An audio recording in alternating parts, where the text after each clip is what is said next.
All right. Welcome back to Rae's Corner. On today's show, we have A.H. Cunningham. And when I say that I love this person, I'm not lying.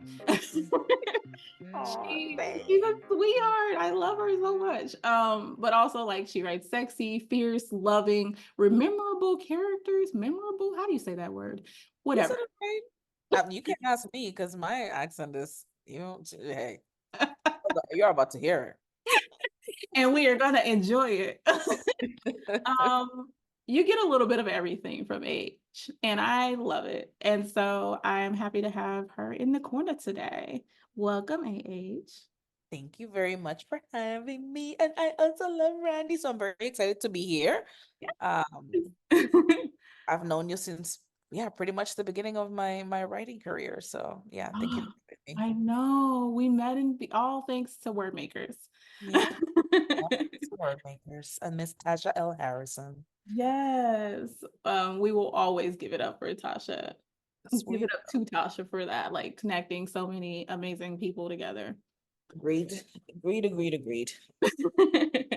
Okay, so I kind of want to start it off asking a little bit about, first off, I guess we should tell people that you write, in my opinion, I might be wrong, but you have a tendency to write a good wannabe cinnamon roll. Like he's such an alpha, but he comes off like a cinnamon roll. Am I wrong? Is You that know what? I don't think you're wrong. That I love that you said that because I don't think you're wrong. I think I try sometimes to make them a little bit more like I don't think like think of like them being alpha, but like kind of very sometimes like a little bit more assertive and yeah. like tough exterior. But no, yeah, I end up like getting ooey gooey in the middle. Yeah. And so I'm just curious, like, what do you think is the most important aspect of your characters as you have moved through? Because you started indie, you're mostly in the indie. This is your debut that just came out of office, but everything else that you've put out, has been indie. And like, so what do you think is the most important part of the relationship when you get down to writing your characters? Ah, damn, you're coming with the serious questions. I gotta start Um, off that and then ease down. And Okay, I like it. I like it. I would say I like writing. I like the character to come on page already having like some self-awareness of what they have to work on. I Mhm. think a lot of people when they read what I mean, I feel like I'm young, but like what people sometimes call in romance older characters, like the 35 and up. I think there's this expectation that they're showing like perfect on the page. And I'm like, have you met a 35-year-old, a 40-year Right. in this day and age? There's no way, right? So I think that is like kind of like the first ingredient. Like there are people that are probably in their healing kind of journey or self-awareness journey. And then I think that's when you truly then are open for love. And that's what makes the relationships hopefully feel realistic and deep because these are people that are kind of putting in the work, right? Like they understand what it takes now to hopefully be a good partner. They're gonna make mistakes, they're gonna mess up, but there's a level of self-awareness that I think comes with age. And kind of going through I really do believe that everybody kind of has to go through their healing process, right? Oh, absolutely. Yeah. And so, oh, I'm sorry, you was gonna keep going? No, no, no, no, no. That's it. That's it. That was a deep one. That was a deep one. And so like you said how we met basically when you was getting everything started. And so the Firecracker Cousins. We love Mommy. those books. We get, we have a light, we have a blaze, we have embers, and you show different types of relationships. And I think that you are probably like, obviously, there is a lot of authors, a handful of authors that do it really well when it comes to representation of polyam couples and LGBTQ couples and putting all that together. And I'm just curious, like what was the inspiration behind that series and what all started it off like with the light?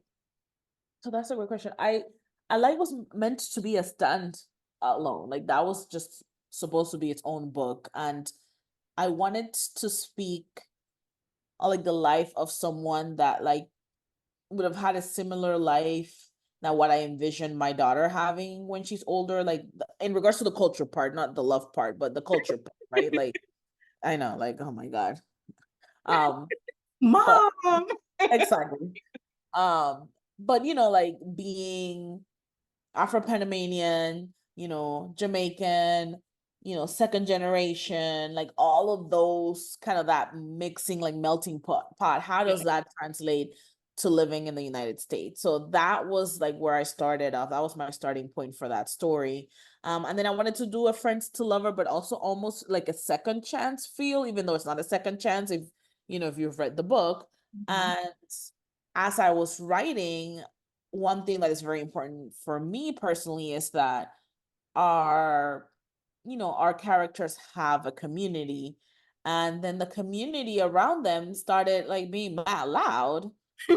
They had a lot to say, and then suddenly I ended up with 3 books. So that's really how it started. Like it was supposed to just be one book, and then Mari from Ablaze was like so loud. Mason was very loud as well. Oh, right.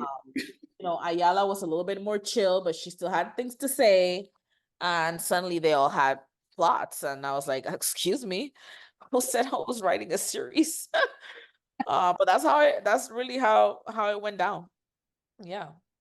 And so, what kind of inspires your story ideas? Because they're all different. They all got different situations going on, but like they all capture you in different ways. So it's just like, what brings an idea to the point of like, yep, gotta write that. Yeah, there's multitudes here. Yeah. Um honestly, like sometimes it's as simple as like I wake up, I am getting ready, and I'm like, this particular plot line will be great. Like just like a situation or for a light, it literally was like, I want to write a scene where they're both on, the windows and kind of writing to each Mm. other, being like corny, like I wanted this black man being so already like infatuated that he was in this window, like writing to his girl. So that was, that's how some of those scenes come. So sometimes it's really just one scene, and I'm like, what am I building around the scene? Sometimes it's the character itself. Like for A Turn in the Air for Sal, she came to my mind like fully formed. Uh, Mm. like she's like, hey, you gonna tell my story? And I was like, yes, ma'am. Because that's how. So it really depends of each of the books. I'm writing Joao now, and he has been in several books. So he ended up being very quiet at first, and he was not supposed to have a book. And then suddenly, you know, things are happening in his sex club, and he's building this community, and he's this pillar of this community, this kinky Black community. And now, you know, which is why I think I'm struggling so much with his book, because there's so much that I want to say about him. Yeah, So it really does depend on each book, how it started. definitely. And so you know what? You hit on a few different points that I wanted to get to. At kink, rep, culture. And so I guess I have to pick a starting point. But I think I want to just roll back to the polyam for a second because you have a couple of those.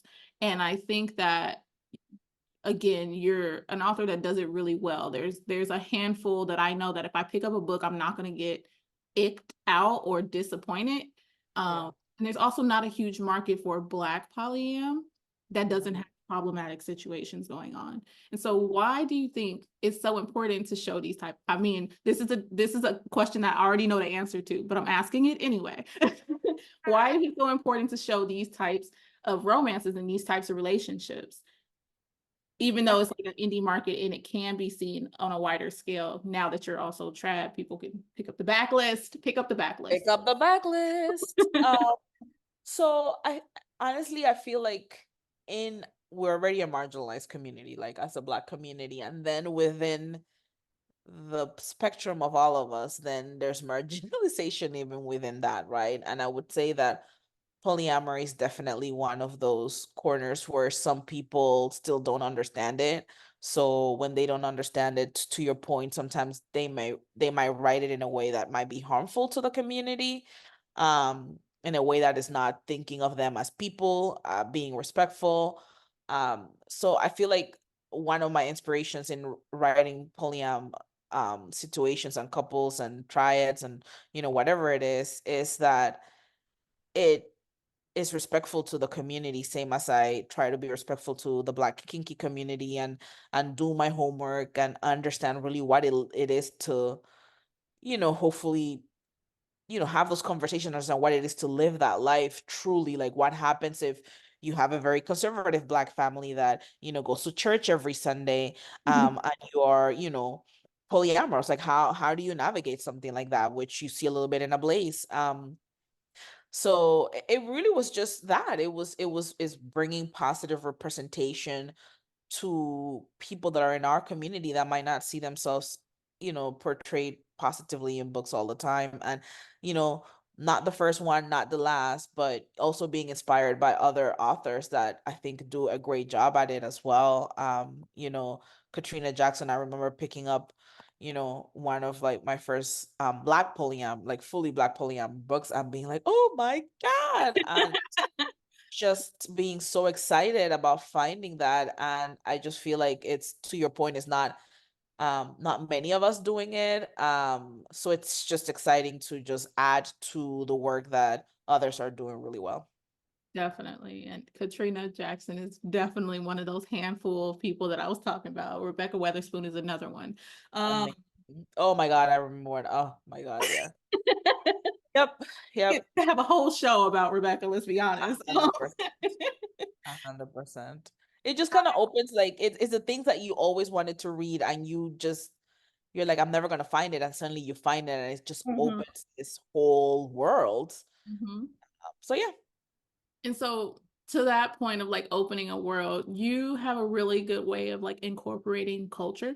Your Afro-Panamanian culture is like very rampant in your books, and not in a bad way. Like, it brings you in, and it's for someone who does not know the culture or has never been to Panama. Like, you paint a really good picture, of course, in Out of Office. Like, I was like, oh, I feel like I am here.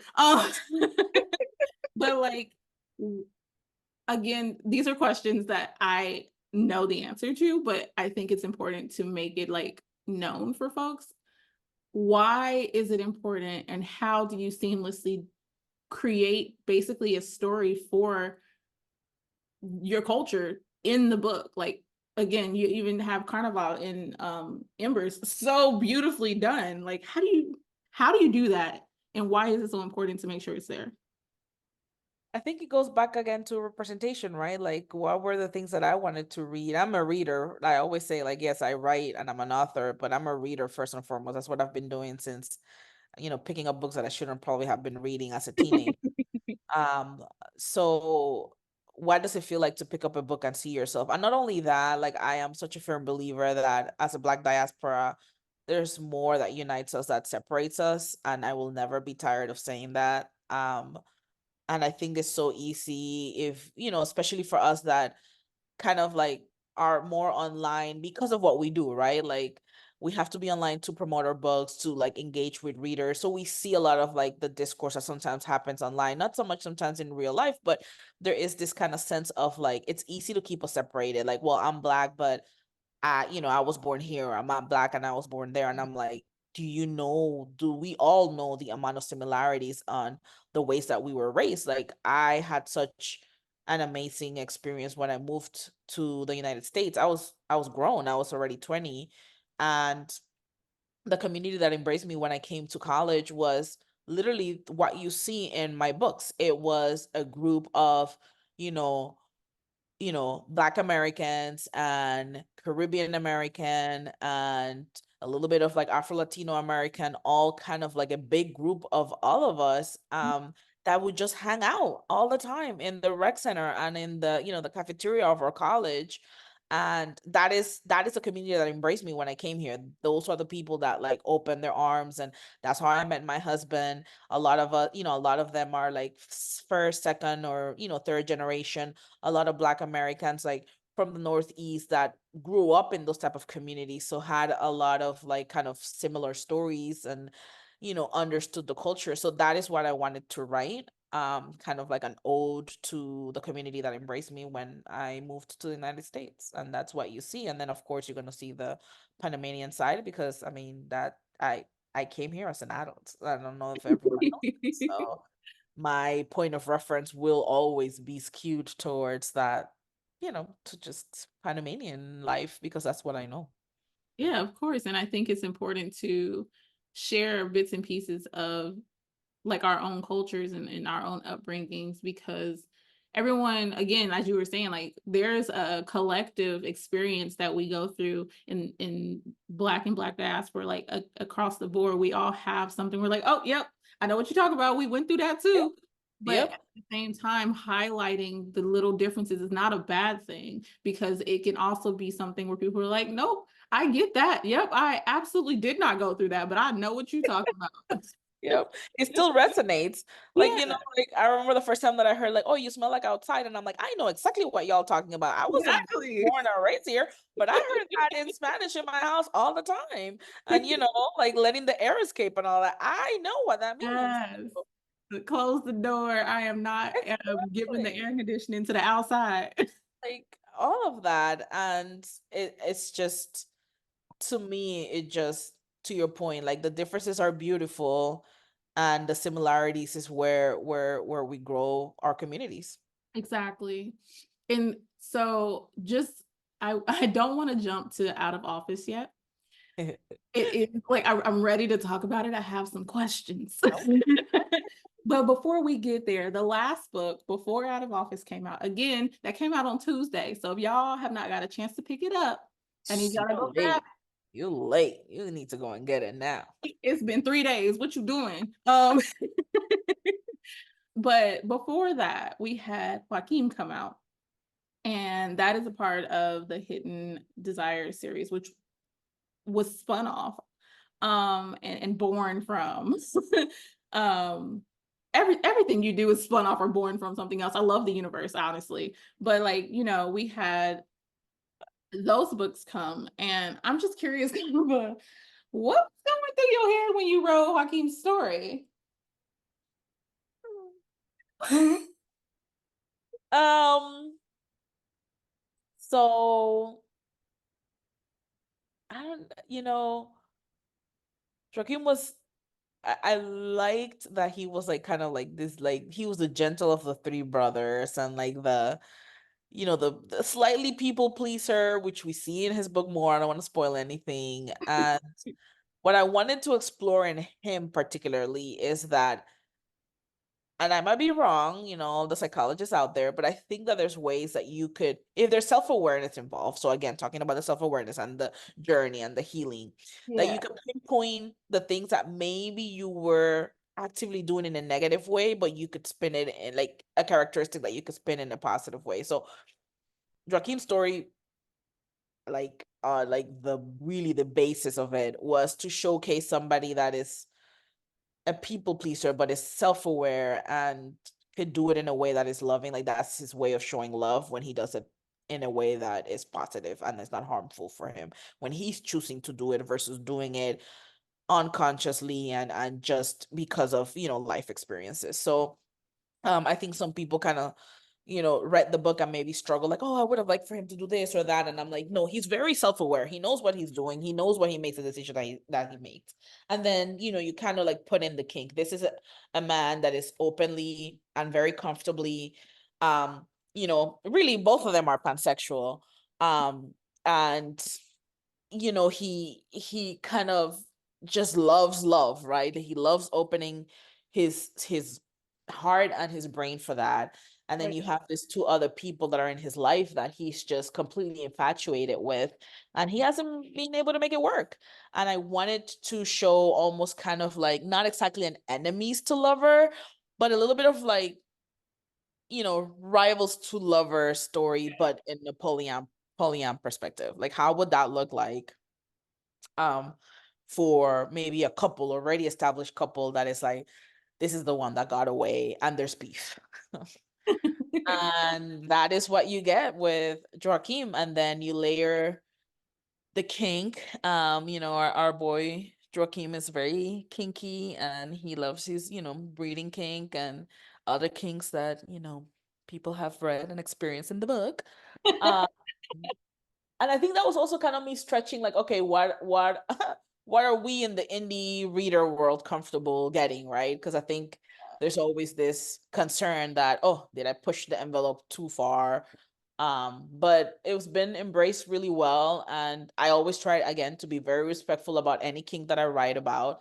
I think we all have our boundaries and our limits, things that we're comfortable writing or not, but this is one that I wanted to explore in a very respectful way, and Definitely. hopefully, like, I will say this.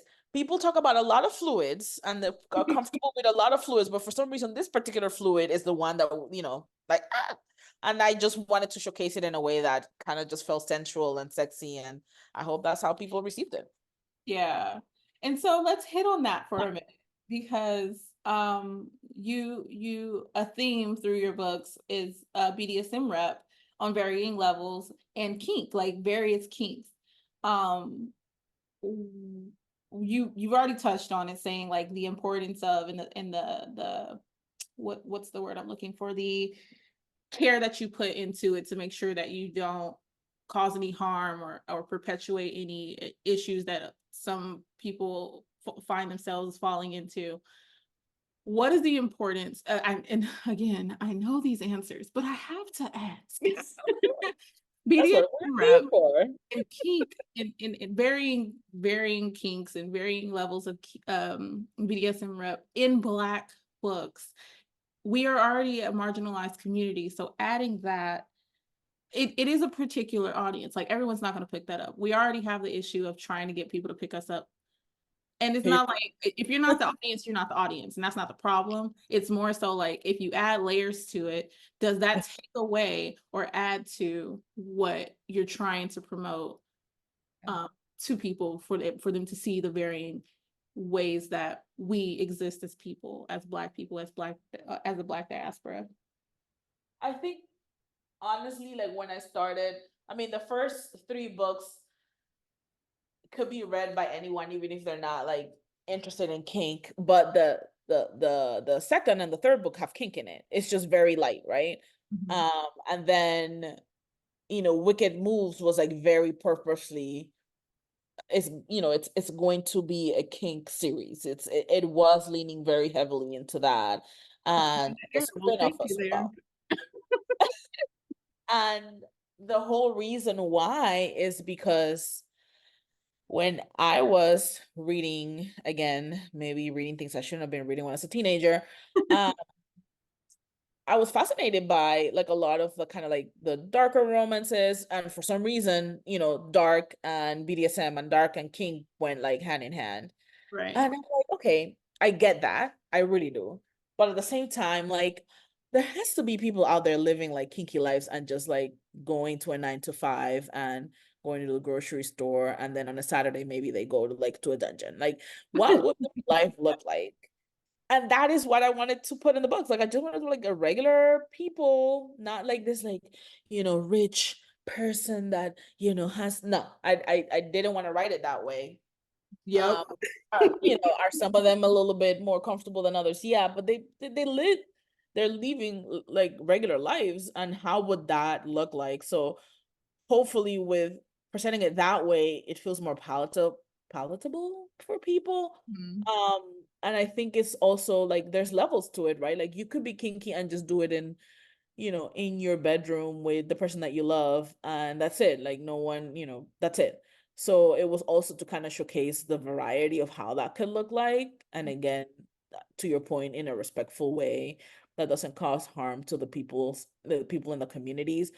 I think because I think when you're part of a marginalized community, the way that we are, especially like Black, Mhm. I think our responsibility as Black creators is to then showcase and bring light to people that are even more marginalized than us because they live in the intersectionality of whatever they live in. And I Exactly. think people struggle with that, right? Like, if we are asking everybody else to be an ally, why would we not be allies to each other in the intersectionality? So that's why I write kink, and that's why I write BDSM. And I'm giving you like a very serious like answer, but it's the truth because especially in queer circles, in Black queer circles, we know that that is also part of it. Yeah, And how beautiful it is to see yourself portrayed positively in books. absolutely. Yeah, so I always kind of give like a funny answer, but I'm giving you mad, like, serious answers, okay?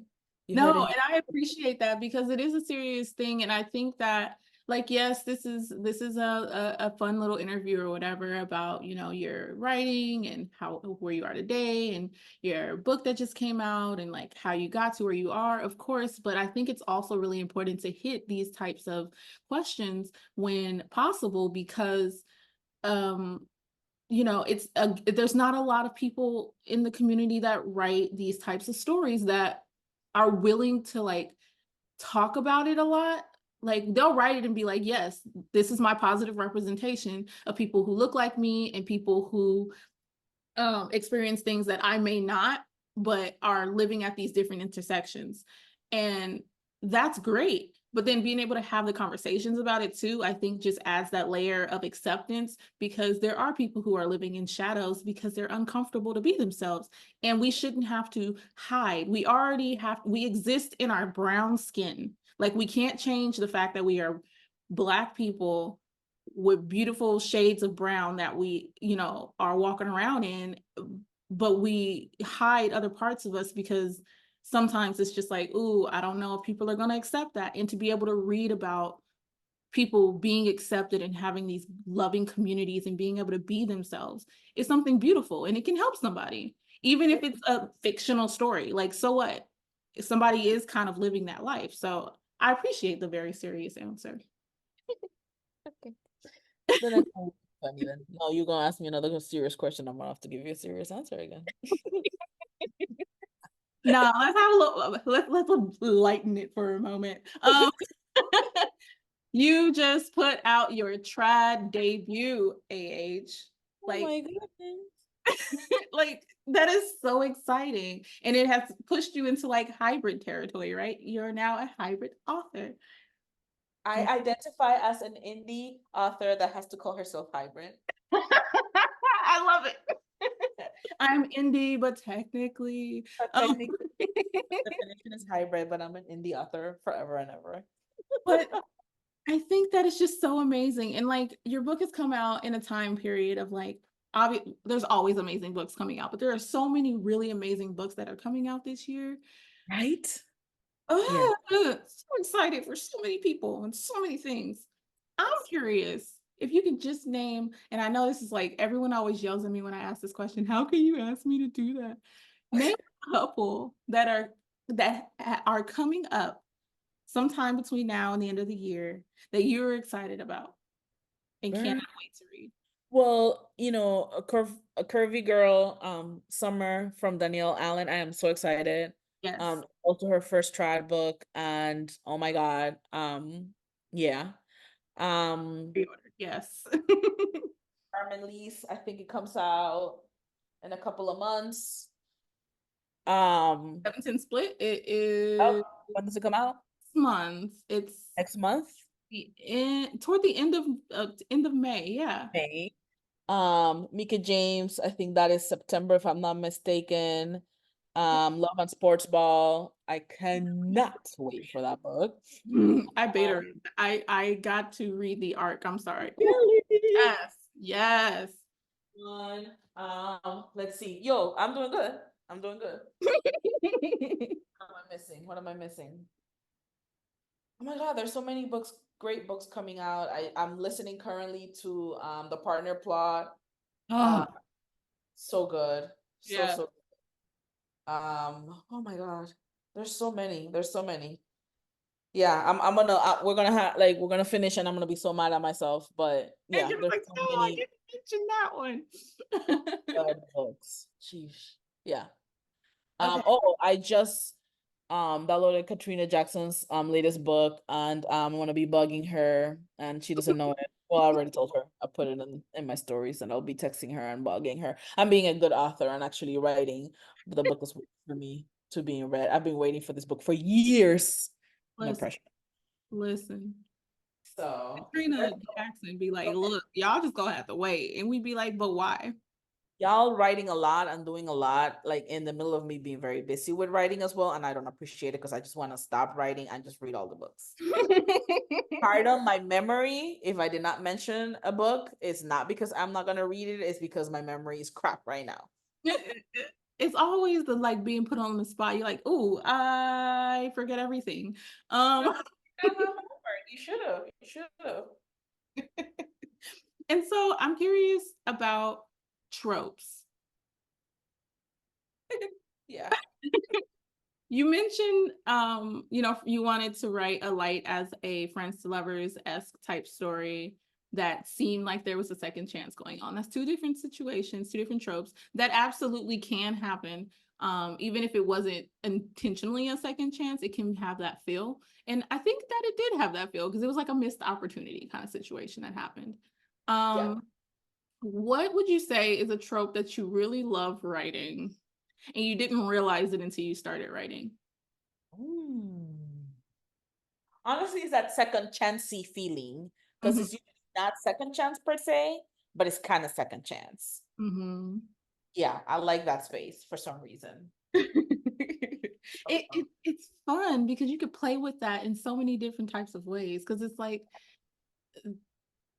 almost there, sort of kind of things that could have been. Yep. Like I cannot wait to write like a marriage in trouble book just because of the second chance. Like goodness. Okay. Yes. I I will have say those in my I'm memory not keeper a bank trope. too. I don't start books by tropes.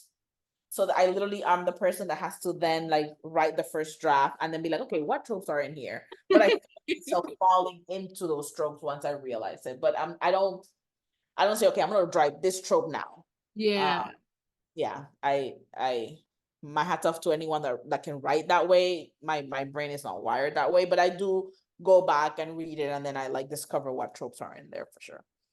absolutely. So if you're reading one of my books with tropes and you're like, she's missing certain points, my apologies. I I do go back to the second and then they try to give you what you're looking for if it's a particular trope for sure. Listen, it delivers. It delivers. Okay, Awesome. to the book of the hour. Out of office. It has so much culture in it. So much, and like all your books, like I was saying, have bits and pieces of it, but you get to live in Panama in this book. How does it feel to be able to have this representation of your country, of your culture, of your people mixed in with all the things that are Florida and her mama and all the other stuff out Uh, there in this way? It's a tribe book. It has a little bit more, it's a little bit higher elevated because they be acting like us indie people don't exist. don't get me started. That's another day. Tune in for the second part. Um, you're gonna make me teary-eyed. It's surreal. It's surreal. Panama is a small country. We are not many of us out there. I don't even know that we get to the 4 million in total in and out, right? And sometimes when I've moved around, it's been hard to find other Panamanian people, right? Mhm. I find them, we find each other somehow, some way, we always find each other, but it is hard sometimes. And I don't know, to have the opportunity to write a book that maybe a 20-year-old me would have like loved to read 5 years ago. Um, I don't know, it's surreal. I found out that some of the books were out early in some of the Barnes and Nobles, so I went with my family in the weekend and we found it, and the whole way back home I was just cheesing and crying because it just I don't know that I have the I mean, yeah, I'm an author, but I don't know if I have the right words to explain how it feels to know that somebody might pick up that book and say, I'm gonna plan a trip to Panama because of the strength of what I read here. You know, I tried again to do so much justice to the area that I wrote about. My grandfather, especially from my dad's side, you know, they grew up there, not in the area that I write about by the beach, but like Colon City. It's one of those depressed areas where, you know, because it has such a Black community, we know how it goes. We know how resources move in every country, right? It doesn't happen just in the United States. So it Right. is an area that is like economically depressed, but it's so rich in culture and so beautiful, and it's ours, right? And I just wanted to kind of do a little bit of a love letter to where my dad as a little kid would go and see his family, and a love letter to my parents and their love story. And there's like, you know, they had moments of long distance in their story, so that's why the long distance is there. And just, you know, that's the place where I learned how to love, so that it's my love story to Panama, to my parents, and to my culture. And I don't want to make you cry, so please tell me like, Oh, no, you can't do I- this. But you mentioned like wishing your mom was able to see this book. yeah. What do um you, what do you think like she would say? I know she would be proud of you, but like what does this story mean to you? Because you've written in dedications like, you know, hard years and working through, and like we all work through some type of loss and some type of hard time, but like that just like it made me teary-eyed when I read it. So what do you think like her message to you would be about this? I don't know. It's been one of those things that I've wondered, you know, since her dementia started, and she did read most of a light. Um, and you know, I think towards that part is where when things started kind of getting a little bit harder for her to kind of keep up with things like that. But she was very proud of, you know, the first books. So I think she would just be proud. She would be happy. My mom is the type of person that walks into the room and just lights it up. She just has this way of like engaging you in conversation, and by the time you leave her, she gonna know your whole life, right? Like just by like, not because she's a busybody, you just gonna open up to her. Uh, Yeah. and you know, I just feel like she would have kind of fallen in love with the story. She would have seen the echoes of her own story there. Um, and I think she would have recognized a love that just kind of in very ordinary ways conquered it all. And I think that's what I think of her love with my dad. So I think sometimes we think of this like big love stories have to be like very like sacrificial and, you Right. know, big gestures, but sometimes the type of gesture that you see happening in Out of Office over and over, this is two people that are almost in their 40s. They've made up what they think life is going to be, right? They're very kind of set on their ways in their own ways. And then every single time they're making decisions based on the strength of their love. Um, so I think she would have recognized that. And I think she would have been proud. Um, you know, yeah, yeah, I'm gonna bring her a copy when I go home in August. And uh yeah, it's just a dedication to the two of them and to the strength of their love. Uh, and it's hard to deal with different types of moving through life periods, dementia, Alzheimer's, death, like all these different things like hit you hard. It's just like, I love this person. How do I honor them in these different ways as they move through their life, you know? And again, I think that she would be very proud of you. um I am curious what you think readers might wonder or think as this book comes out, because it is a little different. It's different than your indie. Um, it has a slightly different prowess approach. Yeah. Was that intentional or? Very intentional. Very intentional. Very intentional. Because if anything, that's probably how I approach my writing at the beginning, with a light. Uh-huh. Have some some of the way that I thought of prose and everything was very similar to how I constructed a light, which I don't think people will realize because I probably like change a lot of a light. Um, that's probably the book that has been through the most revisions of all of them. Hmm. But Out of Office, I wanted to be a little bit more lyrical than I've been in my other books. I think obviously if you're an author that kind of straddles, your hybrid, that there's certain liberties that you could take with indie in regards to the heat levels of a book Right. that Yeah. you cannot do if you're not cannot. Let me rephrase that. That might not seem to be as marketable. Very politically correct. Love it. Yeah, Okay. you like that? Um, and because of that, I wanted to still bring the type of heat that my readers that have been through the entire journey are used to, and then also hopefully appeal to maybe readers that haven't read me before. I might not be looking for that level of heat. So it Hmm. was trying to balance it all out. That was interesting. So I think I leaned a little bit more heavy into how lyrically I could write, which I know sometimes is not what, every reader is looking for. Right. Um, I hope that I struck the right balance. But yeah, that was very intentional actually. It's funny because people that have read other books have told me that Out of Office feels different.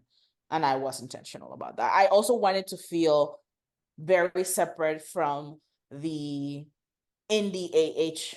Cunningham universe in case somebody just wants to hop on that ride and then that's it. They don't feel like they're missing anything if they haven't read the other books. I love that though, because like, some authors don't intentionally do it. And you are saying, like, nope, that is exactly what that was my point. Like some authors have been like, oh, is that what I did? You're like, that was on purpose. I knew what I was doing.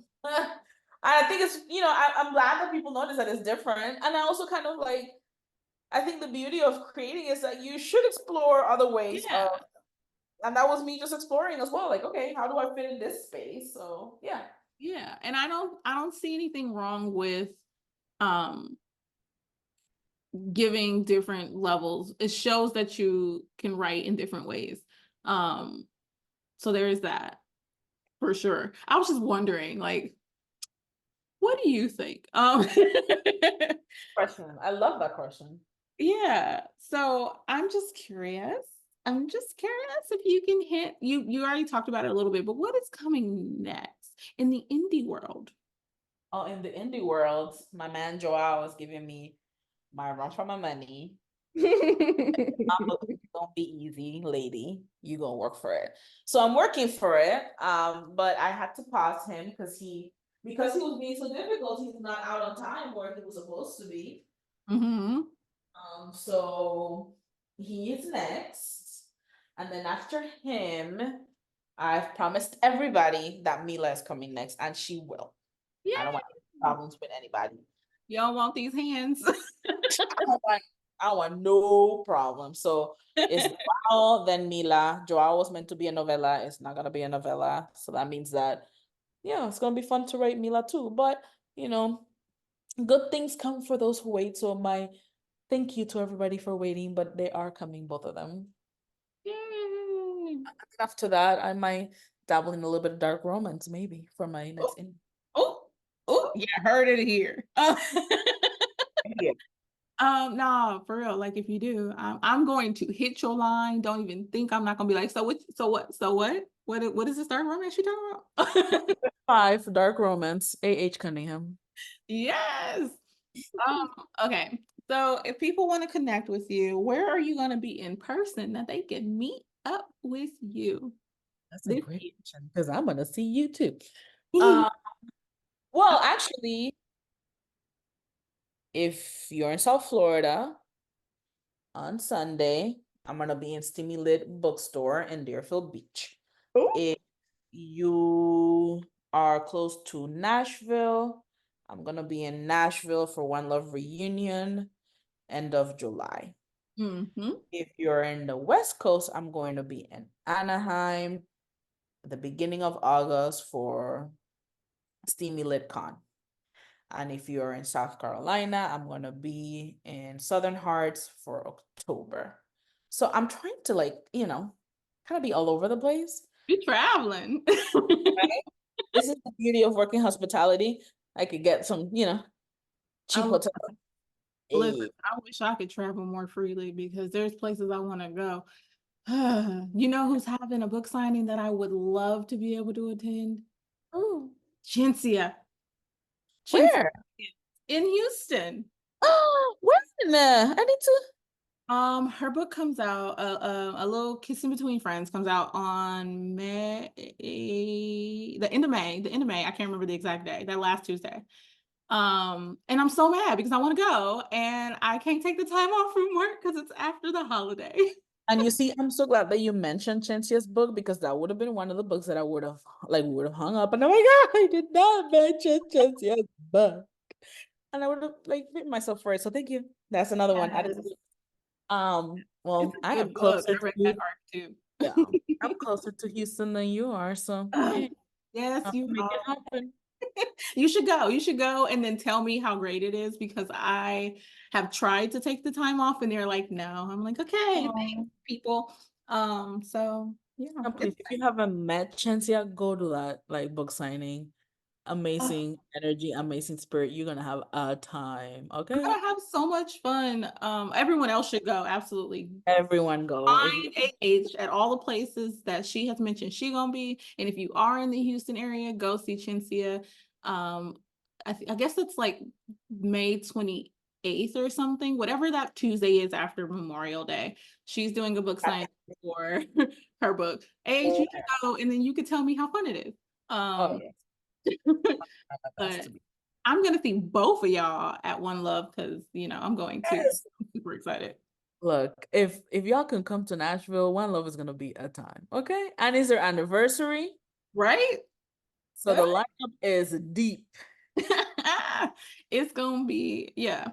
I've never been and I'm super excited. And everybody that has been is like, yep, you're gonna have fun. So It's a good time. AC Arthur puts up a good event, and it's for us by us. So that part.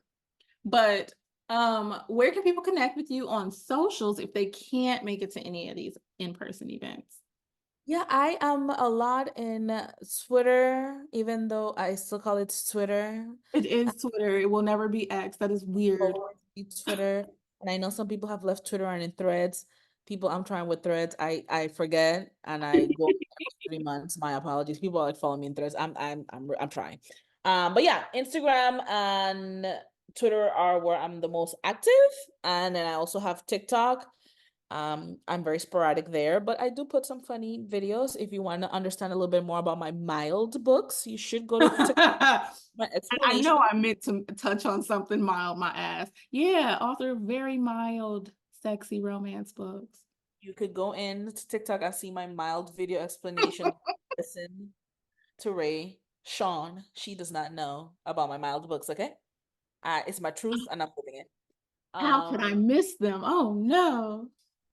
but yeah, no, I love interacting with everyone. I love, chatting. I'm goofy sometimes. Sometimes I'm serious. Sometimes I say what's on my mind, but yeah, I love connecting with everyone. I'm so respectful of the people that are in this community that put out content in regards to reviews or authors or editors. I think the work that we do is not easy, and most of us have another job, a full-time job, and Lord knows I don't know how we all do it. So we have to support each other. So yeah, Absolutely. that's my message. I love it. I love it. To end, if out of office was rounded up in one word, what would it be? Mild. No, you didn't. You walked into that one. It was actually perfect. You know what? I'm gonna have to, Nope, in mild. comparison to the other ones, I'm gonna say yes. Yes, mild. I'm like, yes. Nobody believes me. mild. We don't. We absolutely don't believe you because mild where is are we speaking different languages? No, no, because it's about my truth. And Uh-huh. my truth are that my books are mild. Uh-huh. Okay. Mhm. Okay. Yeah, Okay. yeah. Joaquin, mild. Juliet, mild. Ablaze, mild. It's just a spectrum of mildness. That's all. You know what? You But can I would. you can start talking Spanish to me at this point because you're lying. Okay. Yep, no. No, not at all. If you're going to be out there in any of those events, there will be mild merch. Wait, You should just that should just be your theme. Like everything should say mild. all of it. All of it's gonna say mild moving forward. Y'all just woke up the beast. Well, thank you, Beast, for coming on. It was really fun. And thank you for like the serious notes and the fun. And it's always a pleasure talking to you. Same. Thank you for having me. Thank you for the invite. Anytime. Call me. Absolutely. I'll be here. Yep. And that is Ray's Corner. Until next time. Bye.